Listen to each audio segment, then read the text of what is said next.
अस्सलाम वालेकुम व्यूअर्स। उम्मीद करती हूँ कि आप सब खैरियत से होंगे। राबिया हसन के साथ बायो चैप्टर नंबर 3 बायोडाइवर्सिटी को डिस्कस कर रहे थे।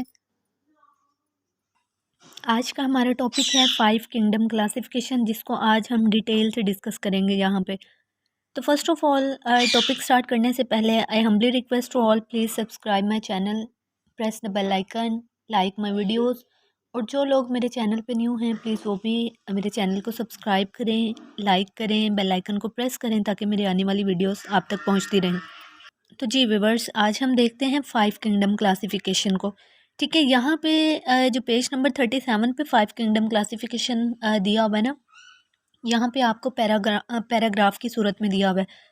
अगर आप इजीली इसको अपने माइंड में सेट करना चाहते हैं और इजीली अपने माइंड में इसको बिठाना चाहते हैं तो हम इसका टेबल देखते हैं। ठीक है, सेम एज़ इट इज़ सारी चीज़ें वही हैं, लेकिन वहाँ पे पॉइंट्स के फॉर्म में दिए हुए हैं, एज अ टेबल की फॉर्म में दिया हुआ है, और यहाँ पे आपको क्या पैराग्राफ की सूरत में दिया हुआ है। तो चलें जी, हम देखते हैं पेज नंबर 39 पे इसके टेबल को डिस्कस करते हैं। ठीक है, फर्स्ट ऑफ ऑल यहाँ पे देखें जी, टेबल उन्होंने दिया हुआ है distinguish characteristics of 5 kingdom classification system of life. ठीक है, 5 किंगडम ऑफ लाइफ यहाँ पे उन्होंने दिया हुआ है। नंबर 1 जो किंगडम्स दिए हुए हैं, नंबर 1 पे Monera, number 2 protista, number 3 fungi, number 4 Plantae and number 5 Animalia. मतलब ये 5 किंगडम हैं हमारे पास जो उन्होंने 1 बाय 1 यहाँ पे डिस्कस किए हुए हैं। पॉइंट्स उन्होंने इस तरह से टेबल के बनाए हुए हैं। सबसे पहले सेल टाइप है, न्यूक्लियर इन्वेल्प है, सेल वॉल है, मोड ऑफ न्यूट्रिशन है एंड देन मल्टी सेलुलरिटी है। ठीक है, ये पॉइंट्स आपने याद कर लेने हैं। लेकिन यहाँ पे मैं आपको थोड़ी सी तब्दीली करवाना चाहूँगी। ये जो न्यूक्लियर इन्वेल्प जो सेकंड पॉइंट इन्होंने दिया हुआ है ना, आपने इसको फर्स्ट पे करना है। ठीक है, सेकंड पे आप करेंगे सेल टाइप को, थर्ड पे करेंगे सेल वॉल, फोर्थ पे करेंगे mode of nutrition and then multicellularity. ठीक है, अब मैं रीज़न आपको बताती हूँ कि मैंने इस पॉइंट को फर्स्ट पे क्यों डिस्कस किया आपके साथ। फर्स्ट किंगडम है हमारे पास किंगडम मोनेरा। किंगडम मोनेरा को देखें तो जी सबसे पहले हम इसके न्यूक्लियर इन्वेल्प के बारे में स्टडी करेंगे, क्योंकि हमने पढ़ा था कि ये जो सिस्टम था ना 3 किंगडम क्लासिफिकेशन, जिसको इग्नोर किया गया, उसमें प्रोकैरियोट्स और यूकैरियोटिक जो सेल्स हैं उनको डिस्क्राइब नहीं किया गया था, उसको जो था डिस्कस नहीं किया गया था और क्लियर नहीं किया गया था। ठीक है, तो यहाँ पे देखें जी न्यूक्लियर इन्वेल्प यहाँ पे। अब यहाँ पे जो हम पढ़ेंगे ना, अगर तो न्यूक्लियर इन्वेल्प किसी ऑर्गेनिज्म में है तो वो यूकैरियोटिक होगा, लेकिन अगर किसी में वो एब्सेंट होगा ना तो वो सेल डेफिनेटली प्रोकैरियोटिक होगा, क्योंकि प्रोकैरियोटिक और यूकैरियोटिक सेल का डिफरेंस मैं आपको पहले भी बता चुकी हूँ। Pro means before and you means true. ठीक है, बिफोर एंड ट्रू इनका मतलब है, मतलब कि ऐसे जानदार जिनमें जो न्यूक्लियर इन्वेल्प है, न्यूक्लियस के गिर्द वो प्रॉपरली या वेल डिफाइंड नहीं प्रेजेंट होता, तो ऐसे जानदारों को प्रोकैरियोटिक ऑर्गेनिजम्स कहते हैं। जबकि यू का मतलब है ट्रू, ऐसे जानदार जिनमें न्यूक्लियर इन्वेल्प डेफिनेटली और क्लियर प्रेजेंट होता है, डेफिनेट प्रेजेंट होता है, उनको हम कहते हैं यूकैरियोटिक सेल। ठीक है, नंबर 1 मोनेरा की कैरेक्टरिस्टिक्स हम सारी डिस्कस करेंगे, देन प्रोटिस्टा की, फिर फंजाई, फिर प्लांटी एंड देन एनिमिलिया की। ठीक है, और उसके बाद हम वायरसेस के बारे में डिस्कस करेंगे। तो नंबर 1 पे यहाँ पे देखें जी मोनेरा।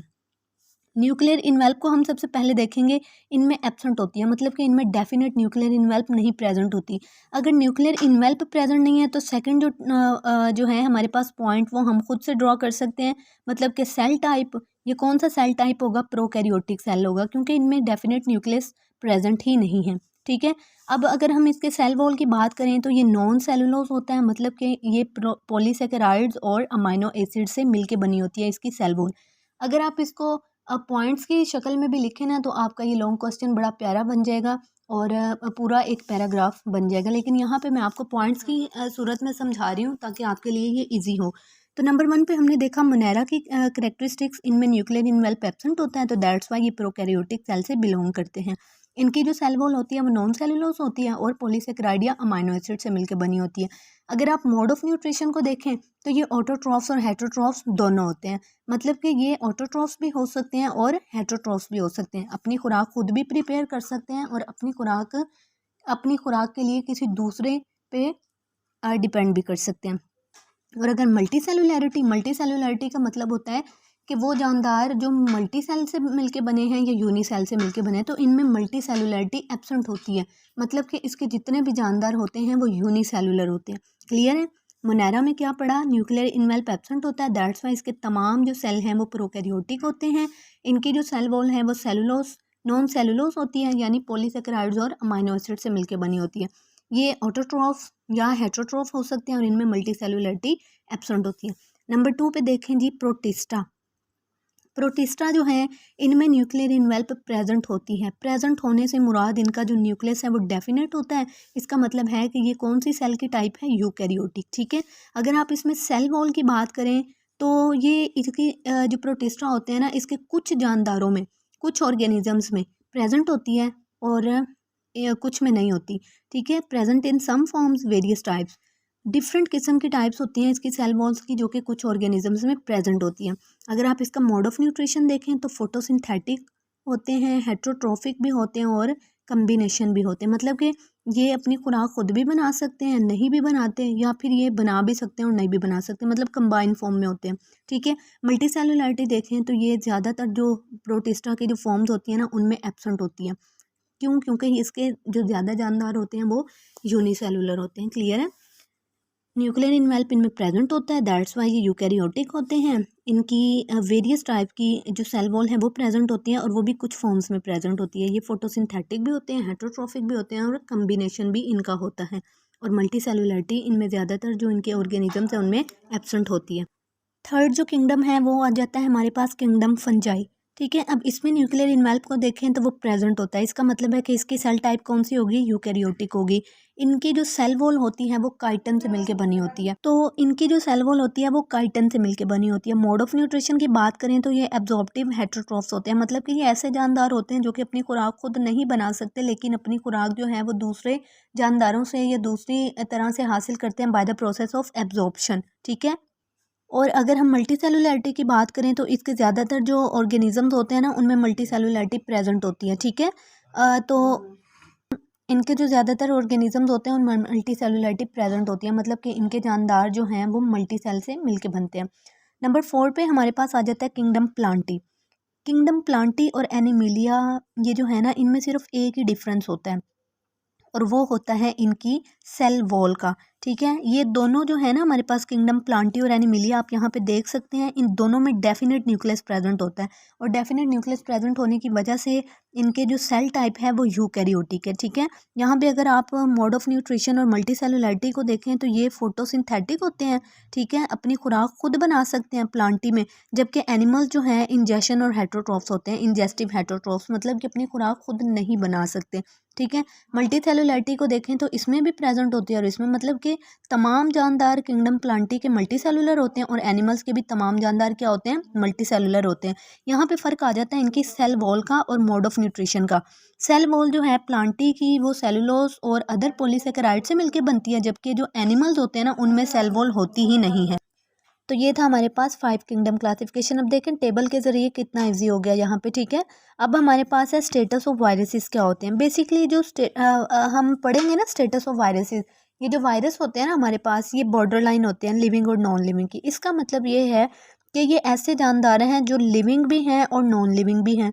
लिविंग किस तरह से और नॉन लिविंग किस तरह से, ये मैं आपके सामने रखूँगी किस तरह से हैं। बेसिकली ये ऐसे जानदार हैं जो कि नॉन लिविंग करेक्टरिस्टिक्स भी रखते हैं और लिविंग भी रखते हैं। ठीक है, इनकी क्रिस्टलाइन नेचर की वजह से इनको हम नॉन लिविंग कहते हैं। ठीक है, पहला पॉइंट आ जाता है कि नॉन लिविंग क्यों है, क्योंकि इनकी जो नेचर है वो क्रिस्टलाइन नेचर है।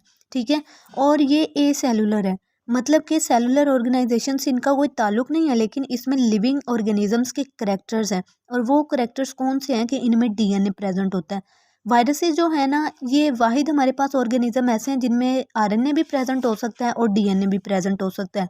ठीक है, नॉर्मली ये हमारे पास इनकेस्ड होते हैं प्रोटीन कोट के अंदर। ये इनक्लोज होते हैं प्रोटीन कोट के अंदर। अब प्रोटीन कोट यहाँ पे देखें जी, मैं आपके सामने वायरस की डायग्राम रख रही हूँ कि इस तरह से ये पॉली हेड्रन, इनकी जो पॉली जो है हमारे पास हेड्रन, इनका हेड होता है। इसमें दो पार्ट्स होते हैं वायरस में, एक हेड होता है दूसरा टेल होता है। ठीक है, हेड जो है वो प्रोटीन कोट से मिलके बना होता है और इसी के हेड के अंदर क्या होता है, इनका जेनेटिक मटीरियल होता है, वो आरएनए भी हो सकता है और वो डीएनए भी हो सकता है। जबकि टेल में देखें ना आप, ठीक है। और दूसरा पार्ट होता है इनका टेल का, ये 6 टांगे जो बनाई है ना, ये इनकी टेल्स में आ जाती हैं। और ये जो सेंटर में है ना, ये स्प्रिंग लाइक स्ट्रक्चर होता है, जिससे क्या होता है, इनका जेनेटिक मटेरियल किसी भी जानदार के अंदर इंजेक्ट करते हैं ये। ठीक है। तो यहाँ पे देखें जी, वो कहते हैं they reproduce only in living cells, ये सिर्फ और सिर्फ लिविंग सेल्स के अंदर रिप्रोड्यूस करते हैं और बहुत ज़्यादा बीमारियाँ फैलाते हैं। ठीक है। इनको हम ऑर्गेनिजम्स जो है ना, इनको हम 5 किंगडम क्लासिफिकेशन सिस्टम में कभी भी कंसीडर नहीं करते। यहाँ पे अगर आप इसके डायग्राम पे गौर करें ना, तो यहाँ पे ये जेनेटिक मटेरियल इनके अंदर प्रेजेंट होता है। जब भी ये किसी सेल के ऊपर लैंड करते हैं ना, मतलब किसी भी सेल के ऊपर जाके बैठते हैं, तो ये क्या करते हैं, बीमारी किस तरह से फैलाते हैं। हमने कहा कि ये सिर्फ और सिर्फ लिविंग ऑर्गेनिजम्स में रिप्रोड्यूस करते हैं। तो लिविंग सेल के ऊपर जब भी ये जाके लैंड करेगा ना, वहाँ पे बैठेगा, तो ये जो इसका इंजेक्शन लाइक स्ट्रक्चर है ना, ये आपस में पिंच होता है। ठीक है। ये यूँ सिकुड़ता है, जैसे हम इंजेक्शन को फिल करके किसी जानदार को लगाते हैं ना, तो उसको हम क्या करते हैं, पीछे से प्रेस करते हैं, और वो आहिस्ता आहिस्ता क्या होता है, उसके अंदर का जो लिक्विड होता है वो किसी भी लिविंग ऑर्गेनिज्म में चला जाता है।